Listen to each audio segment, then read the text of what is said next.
The Scottish music industry over the last few years has become substantial. The amount of venues opening in Scotland's major cities such as Edinburgh and Glasgow is becoming immeasurable, along with the number of bands forming. Glasgow could be classed as the heart of the Scottish music industry, with the largest population of music students and the highest density of music-based courses. It's estimated that in an average week 130 music events happen in the city. Over the past 6 years, figures show that earnings from Scotland's music festivals have nearly trebled. We spoke to a number of people and asked for their opinions on the Scottish music industry.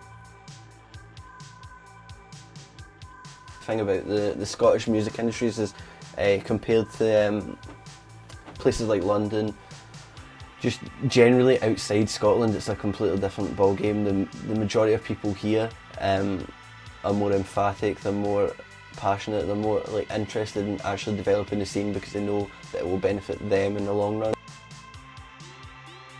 I think that the music industry is pretty good, but it kind of lacks a bit of heart. Everything feels a bit kind of, blank. This is a personal thing. I think there's some of the romance perhaps has been taken out of the music industry.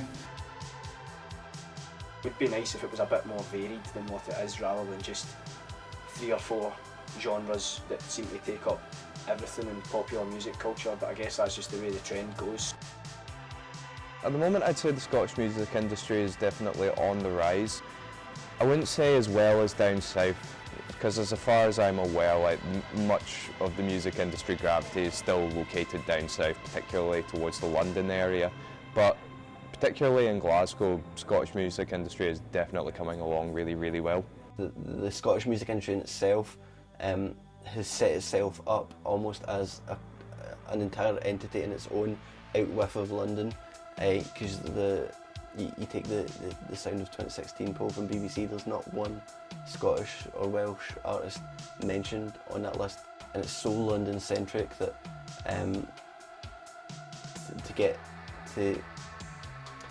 for them to represent the whole of the country is just ridiculous. With the many different ways of accessing music, we wanted to find out how people in the industry felt about the live side of music versus the recording side.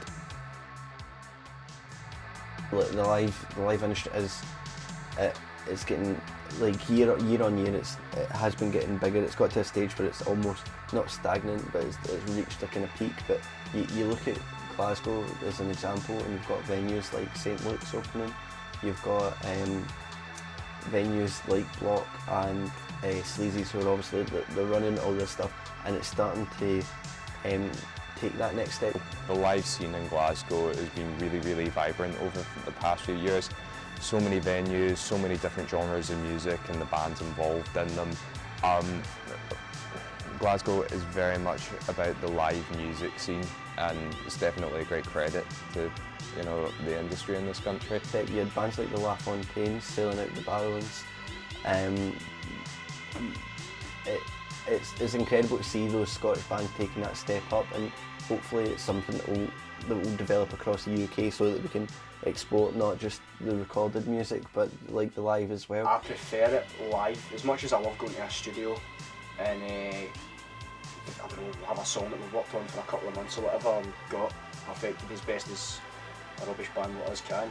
I do love a live show much better than I love hearing something played back to us after we've recorded it. More than anything, I think playing live is the most important thing a band can do, especially a band like us. I think recording's great and everything, but in my opinion, playing live is the best thing, because you have that reaction and people are right there seeing it, and you can see people's reaction. Off of that as well. There's so much feeling in it, and I think people need to kind of remember that live music is where we're at, and go to gigs and everything, go and find new bands, because you'll find something that you like out there, because there's so many bands out there who are all playing great stuff. Up and coming artists are having to work more and gig more and tour more, which a lot of recording artists don't actually like playing live. They're recording artists, they're no used to the busy atmosphere. I'm no kind of live kind of artist. I like recording and putting stuff together. So a lot of artists really don't like having to excessively do that, because a lot of people have downloaded their stuff for free. But then you could take the other view that, well, if a lot of people are downloading your stuff, then you're obviously, your music's getting out there, so you will sell more tickets anyway. The recording side of things, unfortunately, doesn't seem to be as strong. Again, that's one of these things that is concentrated more down south. That's where much of the label representation is down in the London area and slightly further afield. In terms of recorded and live, it's much easier to export the recorded music, but then again it's harder to monetize. So, if we can export the recorded music across the world to build up that reputation, then hopefully the live will tip over and we'll be able to take all those bands all over the place. Out of the vast majority of the people we spoke to, as artists, they concluded that the live scene itself was much better. Even though it does seem like the Scottish music industry is only getting better, it is still faced with many of the same challenges that the rest of the world's music industry is also facing. These challenges include those created by new technology, the internet, and the decline in numbers of artists being signed to major labels. We asked some musicians where they can see the Scottish music industry heading in the future years.